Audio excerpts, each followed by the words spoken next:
come to me, come to me. Our reading this morning is by David Eagleton and comes from his book, Sum, S-U-M.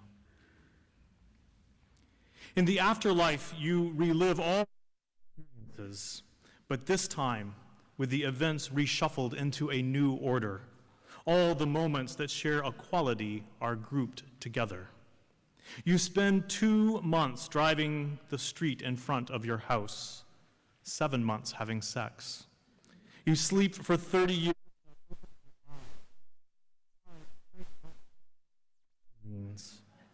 You take all of your pain at once, all 27 intense hours of it. Bones break, cars crash, skin is cut, babies are born. Once you make it through, it's agony-free for the rest of your life. But that doesn't mean it's always pleasant. You spend 6 days clipping your nails, 15 months looking for lost items, 18 months standing in line, 1 year reading books. Your eyes hurt and you itch because you can't take a shower until it's your time to take your 207-day shower. 2 weeks wondering what happens when you die, 6 weeks waiting for a green light, 3 months doing laundry, 2 days tying shoelaces, 67 days of heartbreak, 5 weeks driving lost, 3 days calculating restaurant tips, 11 months walking the dog, 14 minutes experiencing pure joy, 51 days deciding what to wear, 9 days pretending you know what is being talked about. Mileage may vary.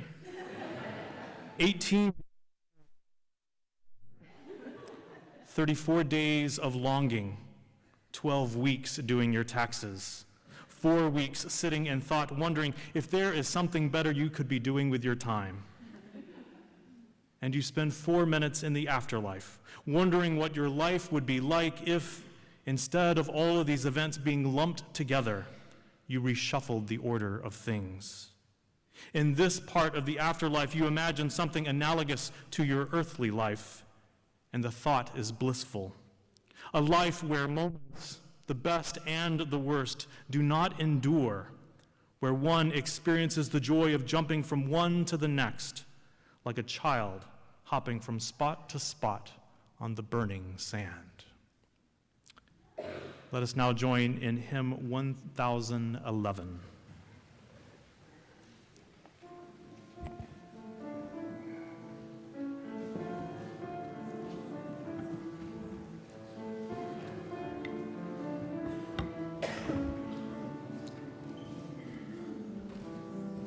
Return again, return again, return to the home of your soul.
So I have never taken my horoscope seriously.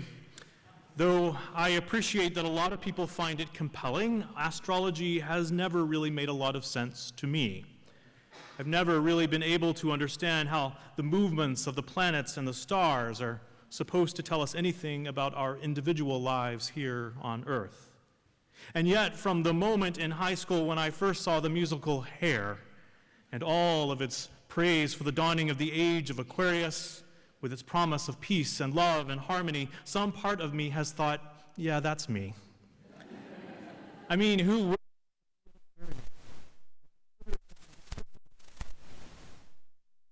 Humanitarians who communicate well. What's not to love? Indeed, I have felt a kindred bond with other Aquarians and often found them to hold wonderful attributes that I greatly admire. And so I have never interested myself invested in astrology. I have had this affinity with people who share my sign. The problem, as it turns out, though, is that I'm not actually an Aquarian. At least not if the scientists at the Minnesota Planetarium Society are to be believed. They argue that our understanding of modern astrological signs are completely out of whack with the originals. When the ancient Babylonians created the signs of the zodiac, they started with a set of 13, not 12. A person's sign depended on the constellation of stars that the sun was in when a person was born. Over millennia, though, the Earth has wobbled on its axis because of the moon's gravitational pull, leaving our modern signs of the zodiac a month out of sync with our original constellations. That means that I and many of you who thought yourselves fellow Aquarians just 5 minutes ago are quite possibly Capricorns. The thing is, I don't feel at all like a Capricorn. Now, this isn't a sermon about astrology, it's a sermon about the self. So if you're in any way feeling discombobulated about what I've just shared, hang on until I get to the Buddhism stuff later. And if you're feeling out of sorts, know that you're not alone. Many people, after reading the initial article in the newspaper in Minneapolis, St. Paul, had some choice words for the editorial team. Some were distraught, some bewildered, some furious. It is never easy to have our sense of self upended, and yet it happens. And when it does, may we find it an invitation to come to a fuller understanding of ourselves. Today, we begin this series of 7 services devoted to the examined life. It's an opportunity to look at our lives, to seek to better understand ourselves and the meaning of our time on this planet. We begin with the fundamental question of who am I? It's a question that has been at the center of philosophy for a very long time. Some of the great thinkers through the ages have weighed in with an array of answers. While Immanuel Kant in the Enlightenment took the question, who am I, as the first of his 4 guiding propositions, he eventually decided that it was an unanswerable question. And so he joined the long line of people who have wondered whether we can ever really know who we are. Such doubt, though, has never seemed to stop us from trying. It has never put an end to our exploration, to our grappling with who we are. So when you take on this question for yourself, just how do you answer? Just who do you think you are? When asked, do you give your name or your gender or sexual orientation? Do you point to your background or tell the story of where your forebears were born? Do you tell about your family and pull out photos of your beloveds? Do you talk about your job or how you spend the bulk of your time? Or do you discuss how you feel, explaining the story of what you've accomplished or what you've left undone by the mistakes you've made or the rough patches you've endured? There's an exercise that I have taken part in during a couple of different retreats over the years. Maybe you have too. Participants are invited to make a list of 10 key aspects of their identity. People list things like their gender or elements of their background. They list their job and the name of the roles that they play, mother, son, uncle, breadwinner, outcast, rabble-rouser, lesbian, poet, citizen. The facilitator of the exercise then invites people to cut the list in half, eliminating 5 of the 10 parts of themselves. Then comes another call, and then another, until everyone is left with the impossible choice of picking just one. While the exercise is geared towards bringing focus to the most important aspects of one's sense of self, I find that it reinforces for me the truth that each of us is wondrously made and incredibly complicated. We can be full of contradictions and countless things we rarely even recognize about ourselves. We are more than less in terms of the many layers of our being, which is why sometimes it's true that the people around us know us better than we even know ourselves. In fact, there are many who would argue, and I am among them, that there is no I or me completely separate from others. As the Quaker teacher Douglas Steere puts it, there is no side of relationships. You can't be a person by yourself. This bit of wisdom is, for me, the balancing point between our first and seventh principles, between our affirmation of the inherent worth and dignity of every person, and the recognition that we, with all of life, belong to a single wondrous web of being. We are who we are because of the relationships that shape us. And this growing sense of ourselves as being co-created, as being mutually constructed with others, has shifted our understanding in recent years of what it means to be human, as we've come to behold that we are deeply interdependent and that our destiny on this planet is bound up with that of everything else. It's impossible then to answer the question, who am I, without also asking, who are we? Now, I don't know if it's just me, or if it's just aging, or if it's just the age that we live in, but I find myself increasingly concerned with the answer to that question, to the question of who are we. I see us teetering between boundless potential to live into our promise as a species on this planet and the very real possibility that our worst instincts will eventually get the best of us. This week's report from the Intergovernmental Panel on Climate Change was a sobering reminder of just how high the stakes are. In the Torah, God places before the Israelites a choice between life and death, between blessings and curses. God implores them to choose life that they might live. It seems that same stark choice sits before us still, this day and every day, life or death, blessings or curses. To answer that question well, I believe, requires knowing who we are, or at least doggedly trying to find out. Because people who have an idea of who they are tend to make more confident and courageous choices. Many years ago, as an undergraduate, I took an academic course in esoteric Buddhism. It just about did me in. It turns out that it is write a 30-page paper on the Buddhist notion of emptiness. I'm pretty sure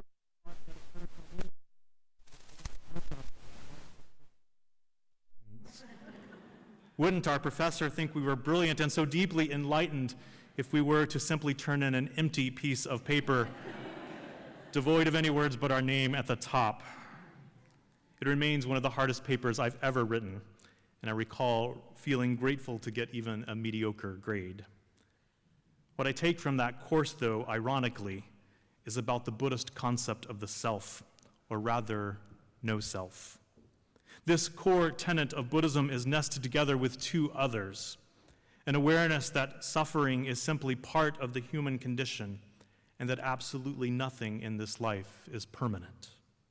That impermanence applies to our sense of self. We are forever changing. We are only who we are here and now in this moment, and in this moment, and in this moment. As such, we are nothing and we are everything. And it doesn't matter whether we are Aquarians or Capricorns. The Buddha taught that we should, in our search to understand the self, avoid asking about caste or class, riches or birth, but instead to ask about heart and conduct. He said, look at the flames from a fire. Where does the brightness arise? From the nature of wood, and it doesn't matter what kind of wood. In the same way, the bright heart of wisdom can shine from every wood of every sort, he said. It is through virtuous conduct, through loving kindness and compassion, and through understanding of truth that one becomes noble. In Buddhist thought, what we do and how we are in the world matters. Interestingly, it's similar to where Kant, taking a very different path, also ended up. In addition to his question of who am I, he focused a great deal of energy on three other questions. What am I? What can I do? And what can I know? In the end, he decided that the only answerable question of the four is what can I do? What can I do? How can I make a difference? How can I use my life in service to something greater than myself? These are the questions at the heart of being human. These are the questions that in the end give shape to our lives. As John Ruskin put it, the ultimate reward for human toil and human generosity is not what we get for it, but what we become by it. How we live in this world becomes the testament to who we are.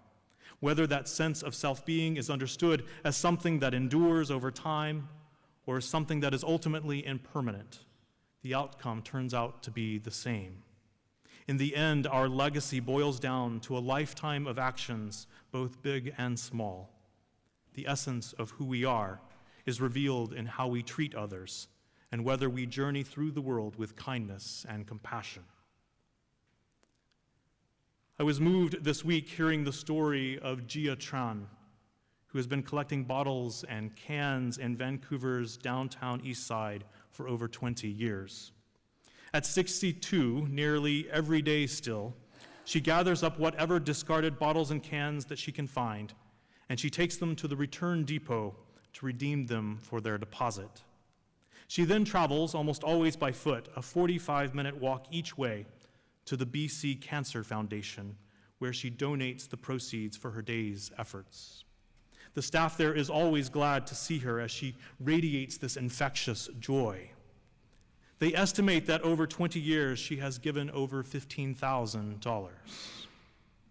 It is certainly not the largest donation the foundation has received, but it is hard to argue that it is not the most heartfelt.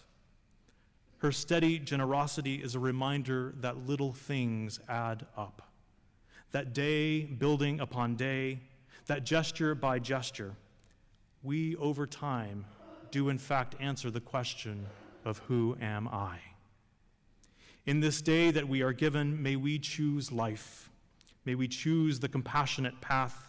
May we choose to make a difference in this world, that the sum of our days might form a beautiful answer to life's timeless question. Amen.